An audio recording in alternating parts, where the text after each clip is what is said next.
All right, hey everybody. Today we're going to do YouTube Live on making some patio furniture. So the first thing I'll do is press the blue menu button and I'm going to turn on world axes. So I know where my mirror plane is, and I'm also going to turn on the stage floor. Now I like the rounded look, so I'm just going to leave it on rounded there. The next thing I'll do is turn on mirror plane because I want everything that I'm sketching to be symmetrical. The next thing I'll do is come here to the reference images, so that's under the blue menu button.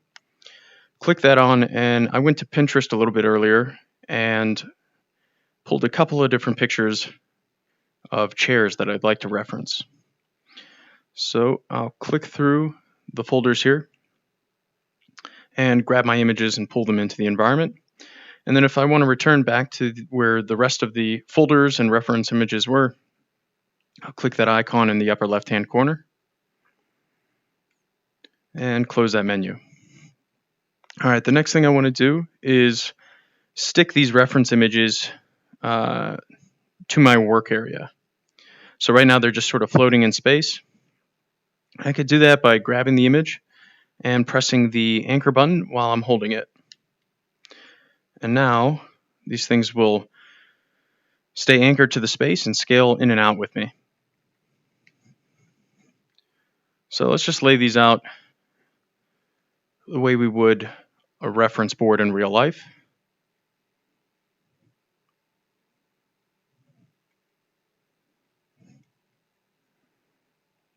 And I probably have a few more images here than I actually want, so I'll go through and delete some of these.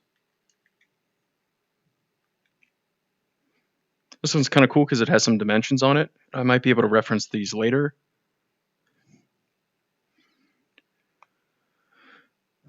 All right, and now we can start creating.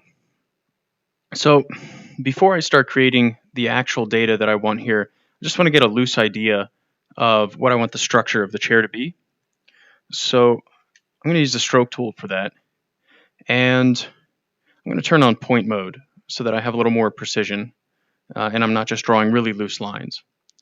And then the next thing I'll do is turn on square stroke. Since most of these chairs seem to be made of pretty standard pieces of wood, there's not anything that's sanded into a rounded shape. And I'll turn off end caps too. And that's going to make it so that I have a nice clean rectangular shape here to work with. And I'll be checking the comments periodically. So if you guys have a question, just pop it into the comments and I'll try and get to it in a timely manner. All right, cool. So whatever I design in here, I want to make sure it's at scale. And the best way of doing that is to press the blue menu button here and start designing around a mannequin. So I'll go to the Prefabs tab here, and I have two different mannequins. I'll grab one of them and drop it in the preview box here. Now, this is at 1:1 scale, so this is what I'm going to put all my faith into whenever I'm designing. And I have the preview here in the space. I can rotate this guy around, but right now he's on the mirror plane in a way that I want to draw, in the way that I want to draw my chair. So I'm going to leave him like that. I know he's at 1:1 scale, and press the blue import button at the same time. Awesome, so now I have a mannequin in the space, and I think my reference images are a little bit small. So I'm going to grab these guys and group them by pressing the purple menu button and add to that group these other two images I didn't grab the first time. And now I can grab these, scale them up with both controllers, and have them in my space. So the next thing I want to do is take this mannequin and put him in a seated position. So to do that, I'm going to grab him and put him into edit mode. You can put anything into edit mode by grabbing him and pressing the blue menu button. And now I can move these limbs around pretty freely. So I could use the green edit points, which naturally move the entire segment of the arm or limb in a very gestural way. But I find for the legs, it's actually easier for me to switch over into the blue edit points here and just grab both legs at the same time and adjust the joints together. Now, if I want to adjust posture, that's where the green lines are really useful. And so I'm going to put this guy in a seating posture here. And try and make him look comfortable.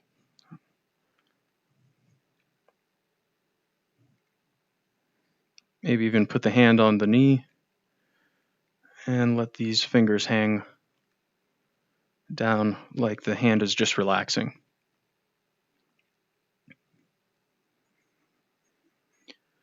All right, that looks pretty good. Now let's just scooch him down using Smart Move and turn him to Toon Shader. Actually, I'm going to make him a little bit lighter so that he's somewhat blended in with the background. Now let's go to the layers here and just make sure everything is nice and neat and create a new layer. And we'll just name this guy, pick him up, drop him on that layer, and then let's name the first layer references. So we'll call it refs. Grab these images and drop them on that layer. Now, because it's the first layer, they're already on that, but sometimes I just like to make sure. And let's create another layer here, and this is where we're going to start creating our chair. So let's lock these guys here, close that menu, and now we can start designing. So I'm going to make this somewhat of a wood color here. Actually, if I want to pick the exact color, I can swipe across here and grab the tool belt, grab the color picker, and, well, actually, we'll just stick with whatever we have. All right, so let's just start laying out some chair designs now. Now, this is the beginning part of the phase of the design process, so I'm very loosely going to place these components around in different ways and just get an idea of what proportion I want.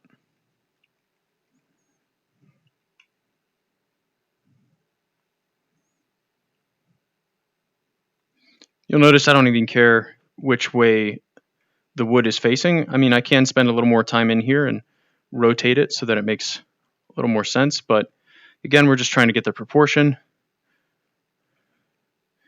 of our chair.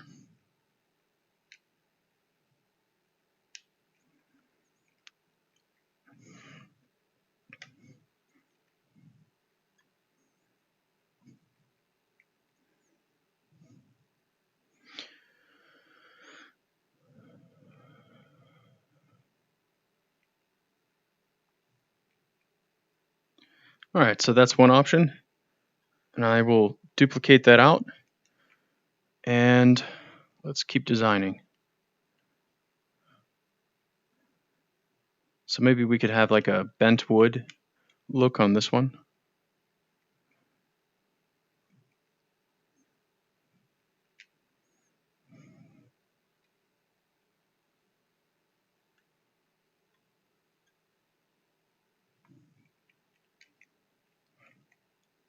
It's kind of cool.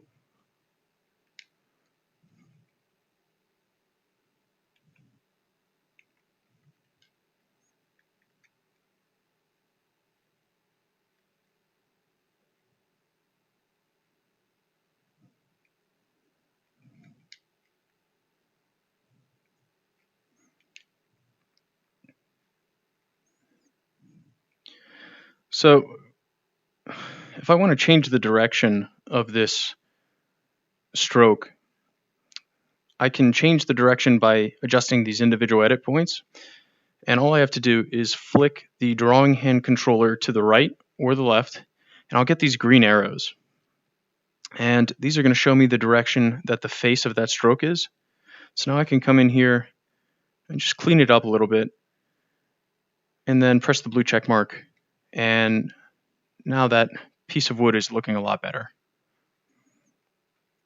I'll probably do the same up here.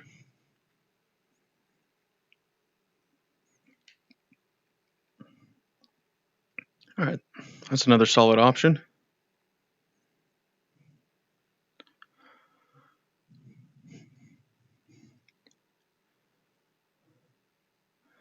like some of these sturdy, almost contour line frames here. It's really dominant for the chair. So let's see if we can recreate something like that.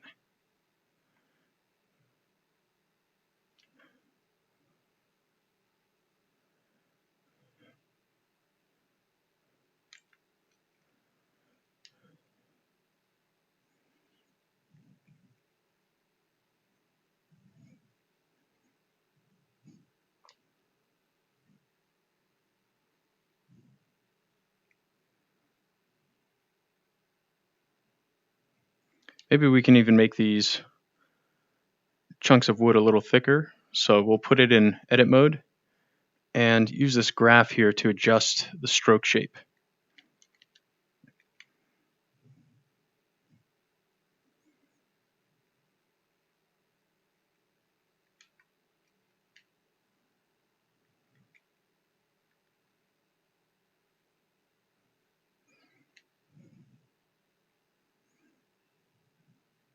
I think I want to pull these armrests in a bit. So you'll notice here I can move things along an axis precisely, and what I'm using here is Smart Move. So to use Smart Move, all you have to do is, here, let me move this into the space so it's not in our way. Highlight geometry or an edit point or anything you want to move along an axis with the grab sphere and not press any buttons, right? We're not going to grab that yet. And then the next thing we want to do is sort of stack our controllers either above or below the drawing hand, and you'll get this preview line in the space. So in this case, it's highlighting in the color of green, so that's our y-axis. But you can change the direction here, and you'll notice that preview line changes as well.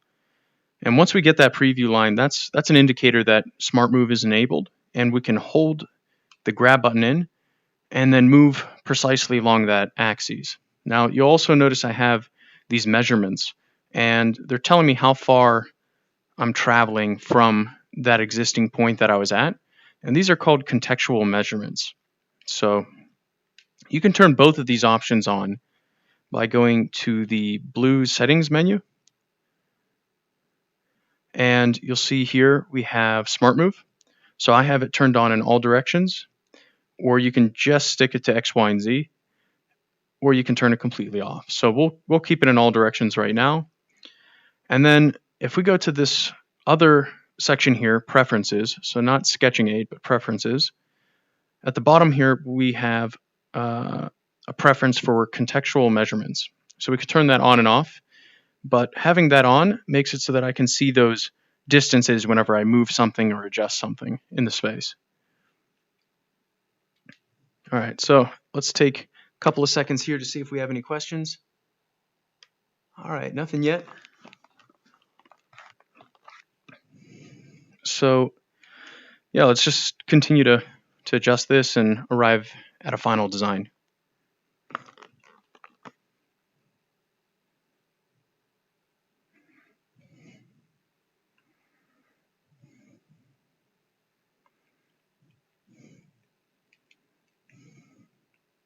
So I'm going to use Planar tool here because what I want to do is create a couple of planks here and have them intersect with the ground. And so I'm going to use that with the stroke tool, but I need it to stay on a flat plane. So that's where Planar tool is really useful. You can access that by going to the tools menu here, double clicking so that we get all the options and parameters for each one of those tools, and turn on Planar input. So what Planar allows us to do is sketch on a flat plane. And you can place this anywhere in the environment, but if you want to place it precisely along an axis, you want to align the face of your controller parallel with the axis you want to snap on and half hold that trigger. And you'll notice we get that same indicator, right? That's highlighted in green, so our y-axis, and then we can place it pretty precisely so that it's locked on that axis. So now I'll draw another line here, and it doesn't look like a plank right now, but we can put it into edit mode And again, play around with the graph here and get something that kind of looks like a 2x4. And now what I can do is just duplicate that guy along this axis by using Smart Move. Actually, it's probably better if I scooch them all to the center and then I choose my width going out.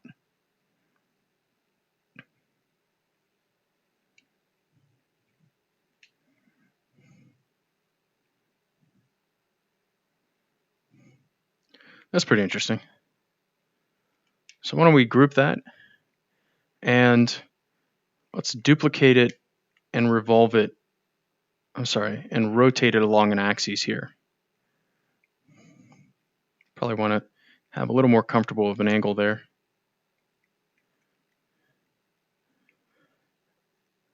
And maybe we can duplicate our mannequin here as well. So I'll unlock that layer. Let's duplicate him out and make a new layer for him. And I want to keep that here right next to the original mannequin. So I'm going to grab this guy, put him on my new layer, and turn visibility all the way down on the original guy that we had. All right, so now we can change his posture to fit this chair a little bit better.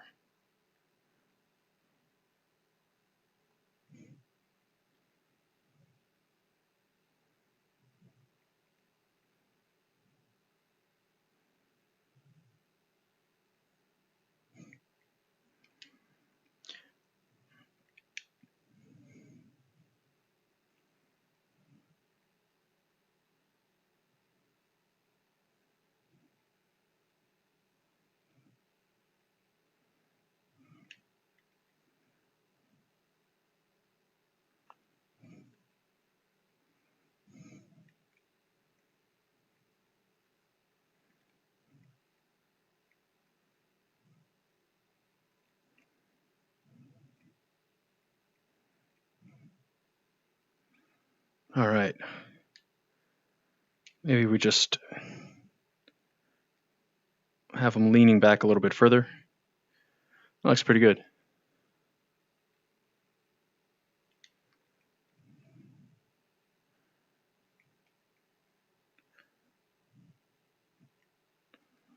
And maybe let's duplicate that piece.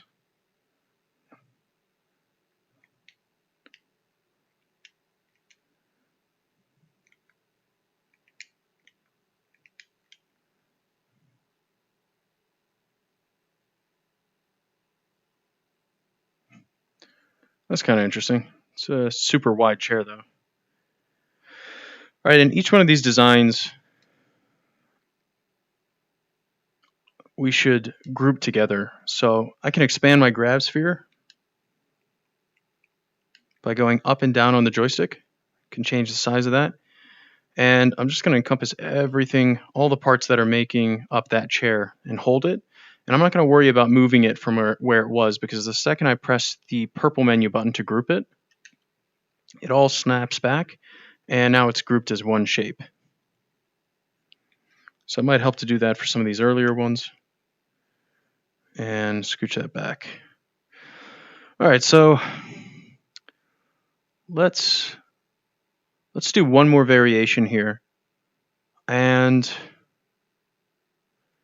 then we can come in here and start to refine some of the ones we already did.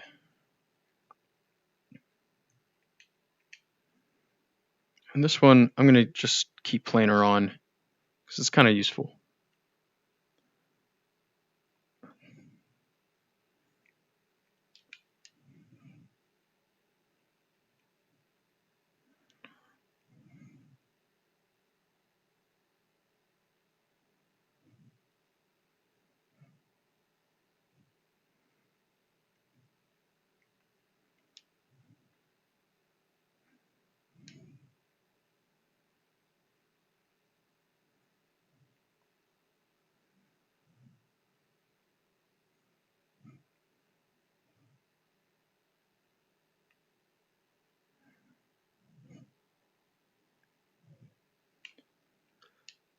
Another nice thing about Planar is, so this line here was created with Planar, and I can put it into edit mode and only move it along the plane that it was created on.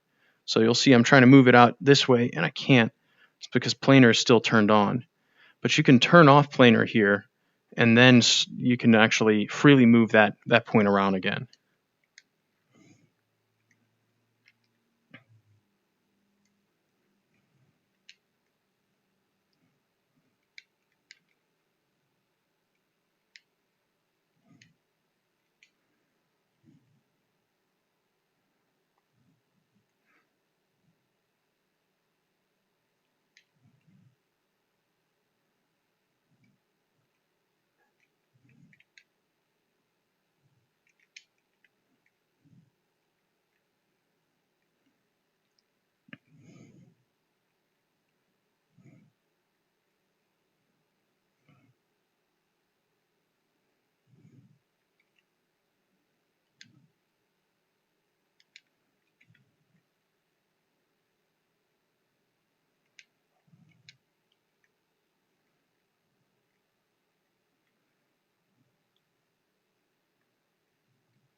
All right, so I'm probably getting a little bit too precise here for this part of the phase, but I don't know, it could help if we decide to stick with this design theme.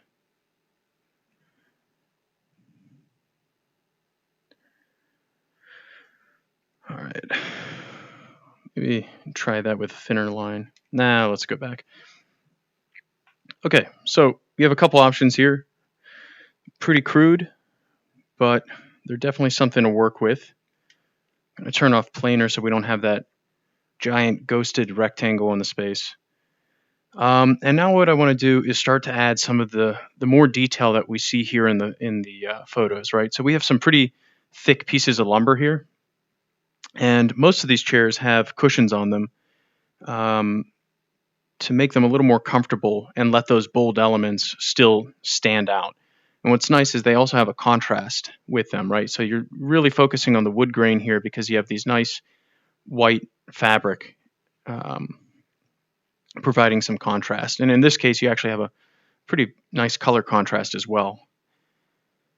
So let's choose a chair here. Let's select this one here. Kind of like the attitude of it.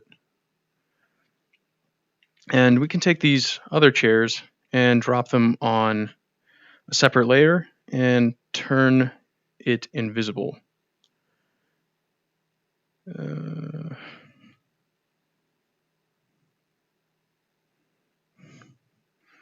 let's grab these guys, drop them on that layer. Oops. There we go. You can tell that you're able to drop it on a layer whenever you hover it above, and you want to get that red dot you see there in the controller. That's sort of the hit box. Intersect that with the blue box, and when it turns green, you know that you can let go and drop it on that layer. So let's turn that all the way down. Let's get rid of guy 2 and turn the first one on, and then click back onto this layer because it has the chair that we're going to continue working on.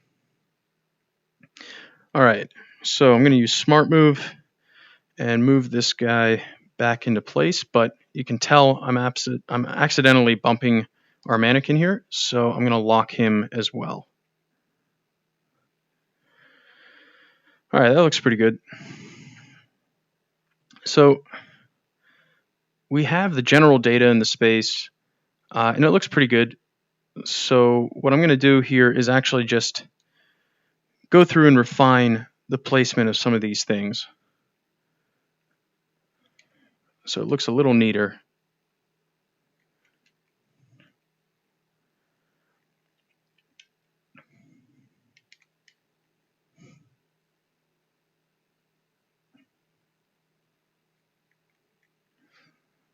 And I'm going to use a lot of the tricks that I showed you a couple of minutes ago.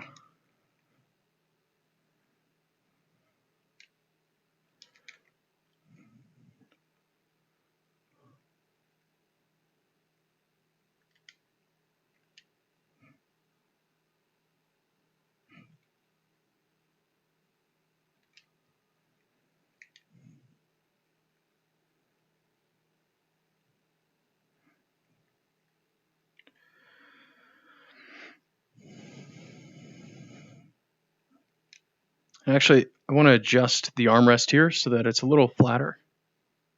I want to keep the width somewhat similar, but I want it to be a nice plank coming across there. And maybe there's a little bit of a lip here so that you can wrap your fingers around.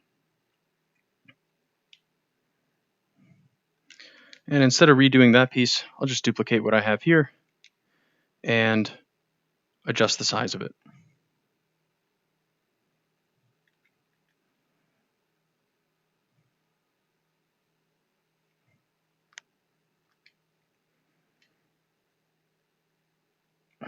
All right, that's looking pretty good. Maybe line some of these guys up like that.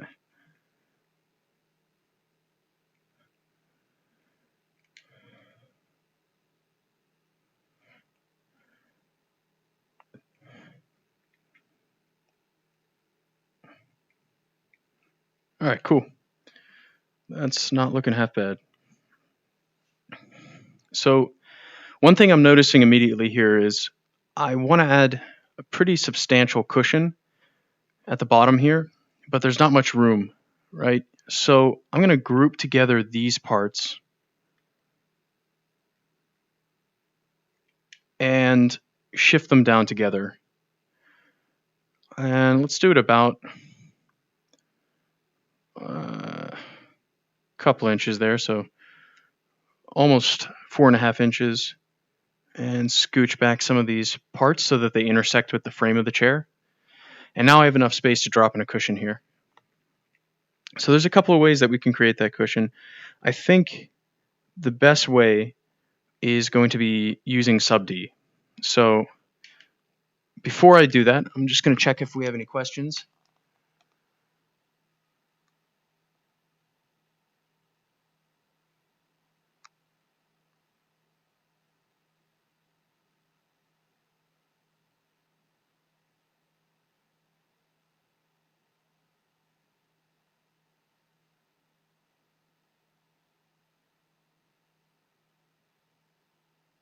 All right, great. So somebody had a question about instances.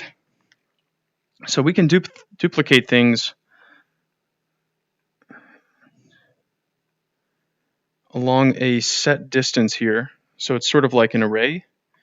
But if we want to edit this, it will only edit independently, right? So if I edit this one here, it's not going to affect any of the other duplicates that I made. So there's no way of using instances right now, but it's pretty quick to take what you just edited and reduplicate it out. And even quicker when you grab all these together and you duplicate them and then compound that.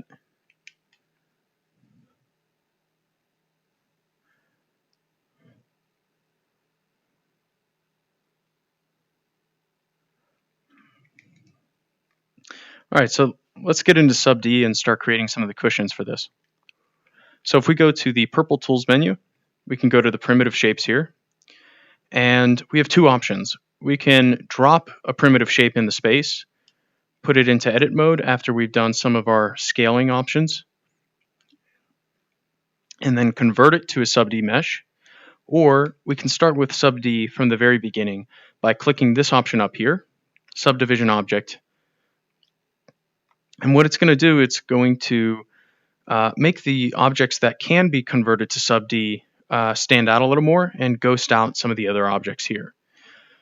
So let's start with Subd, and I want to change the color of the cushion here. So I'll pick more of a pinkish red and start laying it out in my environment. Now you'll notice it's kind of difficult to lay it perfectly along that axis. And one thing that you can do to help with that is go to your settings and turn on grid. So you can adjust the grid density here. So I can get a lot closer to 2.5 centimeters or have 20 centimeter rectangles, right, or grid. And now what I can do is pretty precisely lay that shape so that it's within the boundary of this grid. And that's really all I need it for there. So I can come back here to settings, toggle that off, and now I can move freely in here again without being stuck to that gridded pattern. All right, so now I'll put this sub-D object into edit mode and start adjusting the thickness of the cushion by selecting with the grab sphere the face of the rectangle. Now I want to connect this across center line here. So what I can do is smart move those two faces together, and you'll notice the icon or the edit point icon changes from a hollow dot that we can move around to this key lock shape. And that's telling me that it's connected. These two shapes are now connected across the mirror plane, right? And so I can still adjust it, and it's going to manipulate that data symmetrically.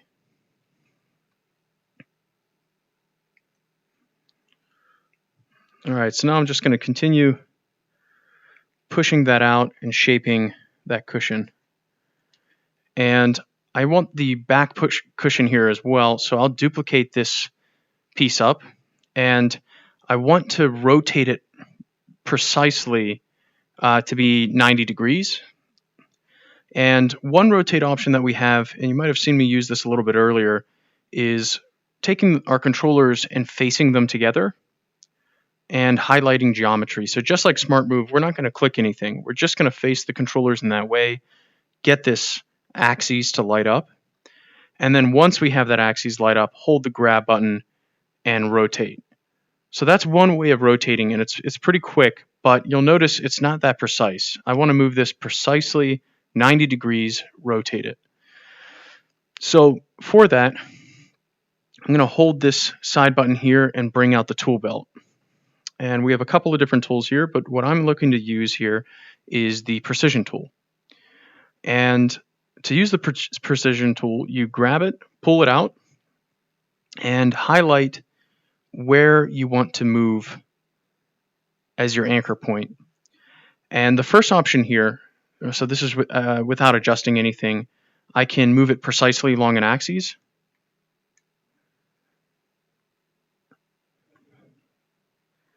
Or I can select these little planes here and move it precisely along a plane.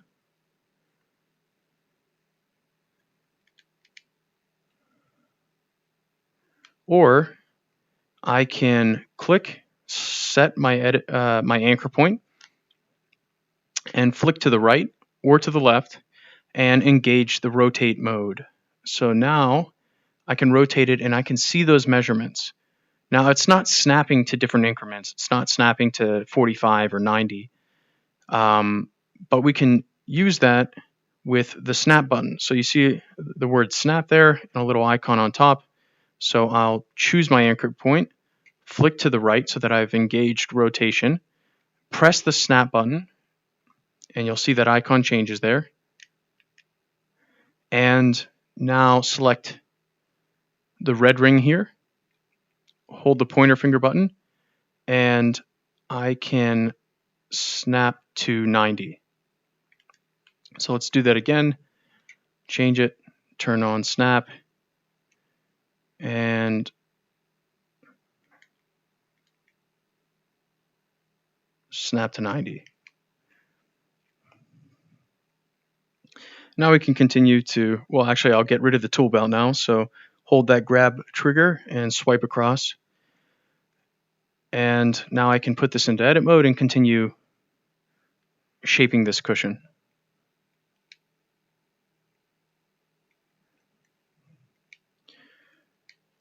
All right, so that's pretty crude right now, but we're going to go in and continue adjusting that. So there's a couple of things that I like here with the reference that I want to try and incorporate in my design, and some of that is this flow of the cushion in the fabric.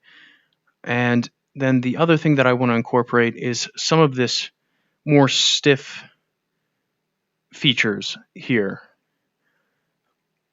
And so to do that, I'm going to just drag out the shape so that it fits generally where I want everything to fall. And even change some of the angles here of the cushion.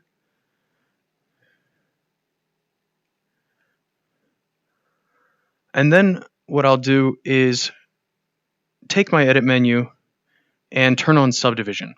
So subdivision is going to take that low poly square and smooth everything out. It's going to subdivide it. And now what I'll do is, it's still in edit mode, I'll just add some edge loops here.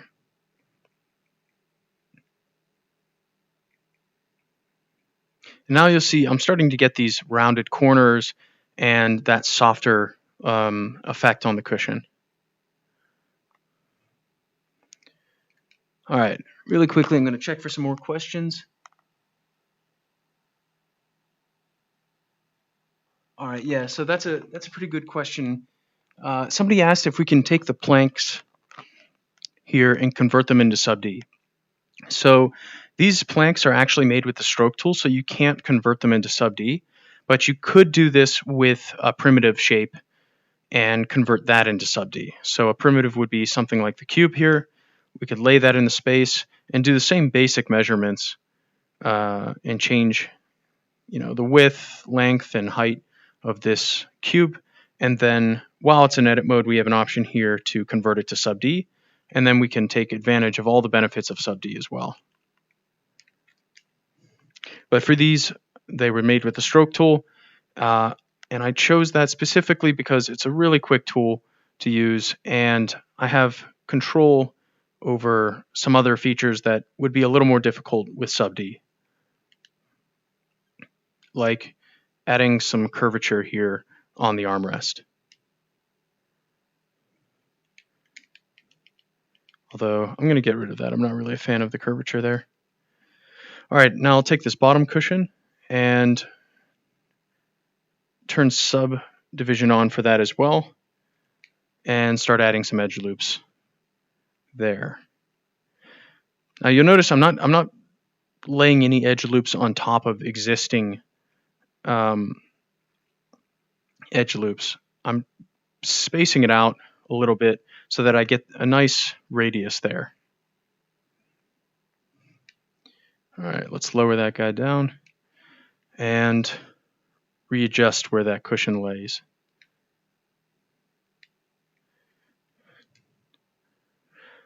All right, that looks pretty good. I think maybe let's try moving the width of the cushion in and see how that looks.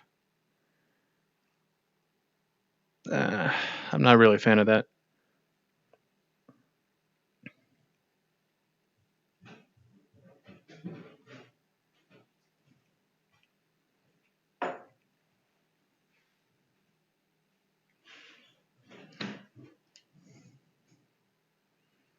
All right, cool. So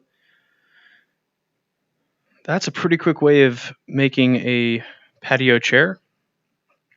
Now I could go into way more detail here and actually use, let's say, something like the stroke tool to add where some of the places on the cushion were seamed together. So I can keep the same color and come back to the stroke tool, change it to a round profile, and come in here and sketch how that might look, how some of those seams might look. I'm assuming it would be seamed here in the center. And again, I'm not being really precise, just quickly laying some stuff down in the space. But when you zoom out and with Toon Shader turned on, it's pretty believable that that could be a seam for the cushion.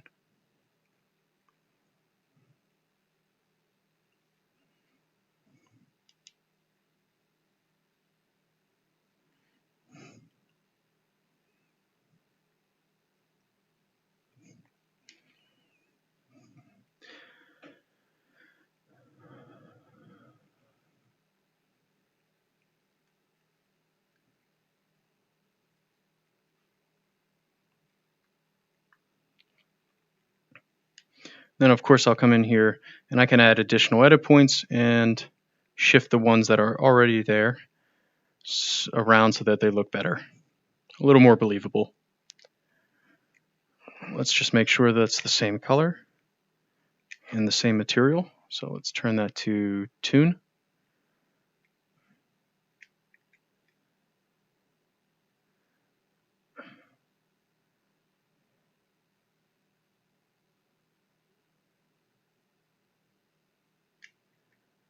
And might as well group them together as well.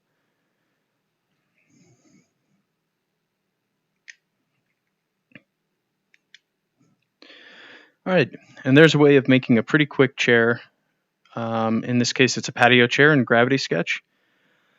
And what you'll notice is everything we did is on symmetry, right? And so therefore, if I grab this stuff and I move it off of symmetry, it falls apart.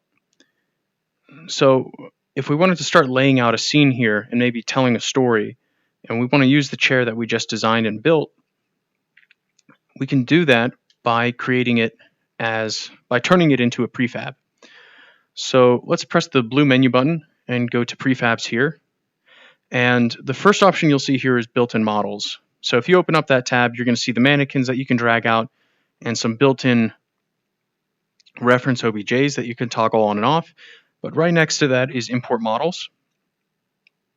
And with import models, we can take something that we created, grab it, and drop it where it says drop stuff here to make prefab. So again, let's intersect that blue box with our geometry, let go, and we can name it. So I'm just going to name it 0000 AAAAA so that it's the first thing that I see. There we go.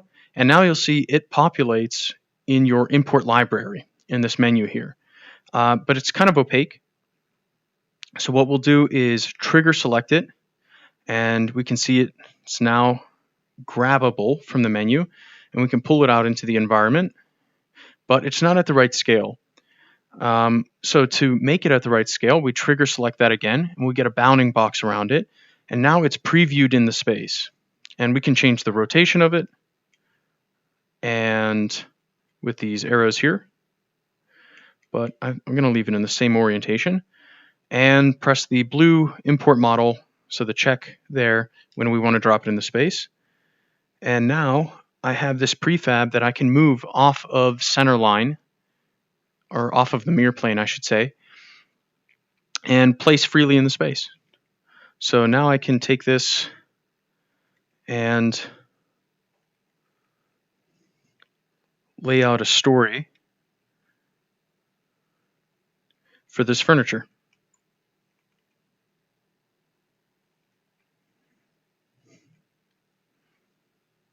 I'm going to go to my layers here and unlock our mannequin and drop him here in these different chairs.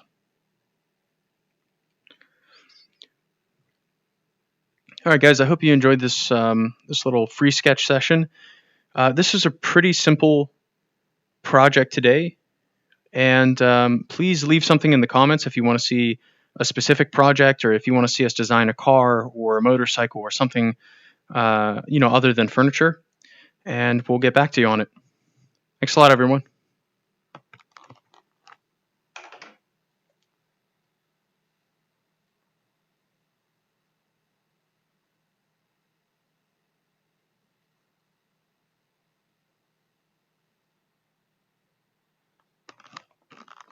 Oh, sorry guys, one last thing. I just saw Roshan's comment, and for people that aren't in the States and want to change the